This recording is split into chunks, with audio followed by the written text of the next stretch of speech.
दीपक हाथ उठाकर सिर्फ दुआएं करेंगे। जिस आर्टिफिशियल इंटेलिजेंस को चलाना सिखा रहे हैं हम, कल वही हमको दाएं बाएं करेंगे। इससे पूर्व में मैं कोशिश घाटी, मेरा बैच F-37 है। मेरी कोटेशन से ही पता चल गया होगा कि मैं आर्टिफिशियल इंटेलिजेंस के घोर विरोध में बोल रहा था। मान्यवर, यहाँ पर पूर्व में लगता है आर्टिफिशियल इंटेलिजेंस के बारे में बात कर रहे थे। इसका A में फायदा, इसका B में फायदा, इसका C में फायदा। फिर ये SDG सतत विकास लक्ष्य गोल रखे क्यों गए? सबसे पहला गोल यदि रखा जाता तो डिजिटल क्रांति रखा जाता, गरीबी को दूर करना नहीं रखा जाता।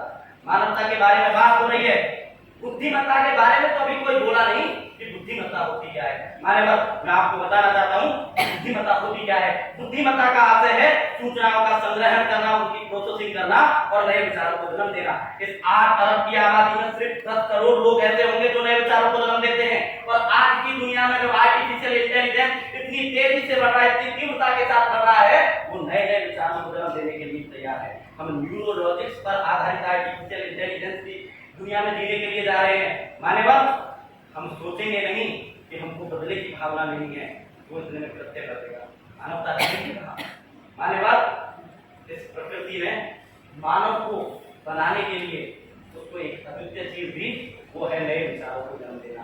ये ऐतिहासिक रूप में देख लीजिए, कॉग्निटिव रिवॉल्यूशन हो जाने के पहले मानव इस प्रकृति में, इस ब्रह्मांड में सिर्फ एक ऐसा जीव था, वो खरगोश की तरह तेज दौड़ करके मुड़ नहीं सकता था, वो बिल्ली की तरह पेड़ पर चढ़ नहीं सकता था, बंदर की तरह सब कूद नहीं कर सकता था।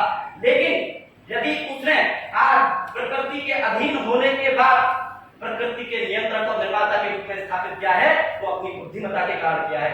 कौन गारंटी देता है आर्टिफिशियल इंटेलिजेंस मानव को अपने वश में नहीं करेगी? मान्यवर, बात सिर्फ बुद्धिमत्ता की हो रही है, उसके प्रयोगों की नहीं। अभी एक पूर्व में सहयोगी बोल करके गए कि जब आग को जलाया जा रहा था, अरे आप भूल गए वो आग को जलाने की बात इंटेलिजेंस नहीं थी। आपके पास इंटेलिजेंस नहीं है, ट्रेन के पास इंटेलिजेंस नहीं है, लेकिन इन मशीनों के पास आर्टिफिशियल इंटेलिजेंस है। मनुष्य की तरह सोचेगी जो मनुष्य, एक दिन की प्रक्रिया नहीं थी वो कॉग्निटिव रिवॉल्यूशन की, एक दिन की नहीं, 2 दिन की नहीं, साल की नहीं, 10 साल की नहीं, 70,000 वर्ष की, तब जाकर के अपने आप को यहाँ विकसित किया है। और एक आर्टिफिशियल इंटेलिजेंस एक दिन में 10 PhD कर रहा है। बात हो रही है, आज बात की जा रही है। यदि मानव के अंदर है एक चीज, वो है मानवीय गुण। मानव के अंदर है वो है धैर्य, मानव के अंदर है बुद्धिमत्ता।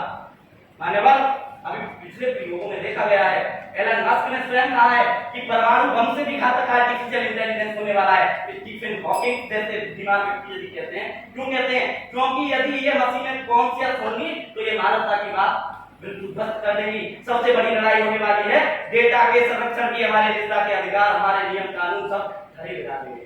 मान्यवर, सबसे बड़ी लड़ाई डेटा की है। यदि ये रोबोट और मैट्रिक्स जैसी मूवियों के एग्जाम्पल भी हम नहीं समझ पाए, तो हम कैसे कह सकते हैं कि आर्टिफिशियल इंटेलिजेंस के दौर में हम सुरक्षित हैं? मान्यवर, मैं विज्ञान के विरोध में नहीं हूँ, मैं विज्ञान के उस विरोध में हूँ जो मानव के लिए संसाधन उपलब्ध नहीं कराती है, उसके लिए हथियारों का जन्म कराती है। मान्यवर, एक बात सिर्फ कहूंगा कि इससे पहले की मौत आए, बेहतर है कि हो जाए। विज्ञान का संधारणीय सतत विकासों के लिए उपयोग किया जाए। डेटा की सुरक्षा के संबंध में नियम कानून बनाकर के आर्टिफिशियल इंटेलिजेंस का विकास किया जाए, ना कि मनुष्य के स्थान में, मनुष्य के मनुष्यता को नष्ट करने के लिए। मैं अपनी इन्हीं शब्दों के साथ आगे बढ़ाऊंगा। धन्यवाद।